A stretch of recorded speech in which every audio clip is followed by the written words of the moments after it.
s'attaque au prestige de Nolan. Une critique garantie, sans spoiler. Alors sorti en 2006 et adapté d'un roman, ce film montre la rivalité des deux magiciens au début du XXe siècle.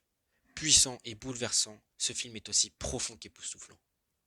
Cette magique histoire abordant cette confrontation des deux magiciens, jaloux de l'un de l'autre, est incroyable en tout point. On a le droit à un rythme dynamique faisant passer à toute vitesse les 2 heures de ce long métrage, une histoire formidable avec des retournements de situation faisant honneur à la réputation de Nolan. On assiste à des mises en scène originales, jouant très souvent sur le visuel qui est un véritable point fort du film. On peut tout de même reprocher à ce même film quelques défauts notables, comme un début assez déroutant. Alors certes, on accroche très rapidement à l'intrigue, mais on a tout de même un peu du mal à cerner le contexte, notamment historique, avec l'apparition de l'électricité, une très brève description de nos personnages.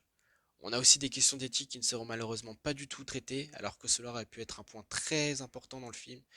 Cette thématique qui avait pourtant un grand potentiel n'est quasiment pas du tout abordée, ce qui est vraiment dommage d'ailleurs, puisqu'on a juste une scène qui en plus d'être très courte n'est pas réellement explicite. Cependant, on a aussi une belle temporalité qui a le mérite d'être très claire. Malgré le fait que le film se déroule en 2 temps, les allers-retours entre le présent et le passé sont très propres, ils sont même à vrai dire parfaits, on a un montage très clair qui accentue la dynamique du film. C'est sans doute pour moi l'un des meilleurs films de Nolan. Alors à l'origine, Nolan a fait des très grands films comme la trilogie du Chevalier Noir, Interstellar, Inception, Dunkerque et Tenet. Pourtant, le Prestige a obtenu 2 nominations aux Oscars. On a un casting magnifique avec Hugh Jackman et Christian Bale en premier rôle, puis on a Scarlett Johansson, Michael Caine et Rebecca Hall qui sont merveilleux dans leurs rôles respectifs. Et petite cerise sur le gâteau, on a David Bowie qui incarne Nikola Tesla, accompagné par Andy Serkis qui sont absolument géniaux, il n'y a rien à redire. La performance des acteurs est un véritable point fort au film.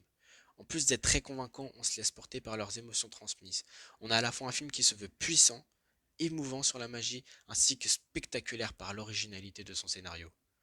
C'est un film magnifique à voir au moins une fois, même si on vous assure que vous l'aimerez davantage après chaque visionnage.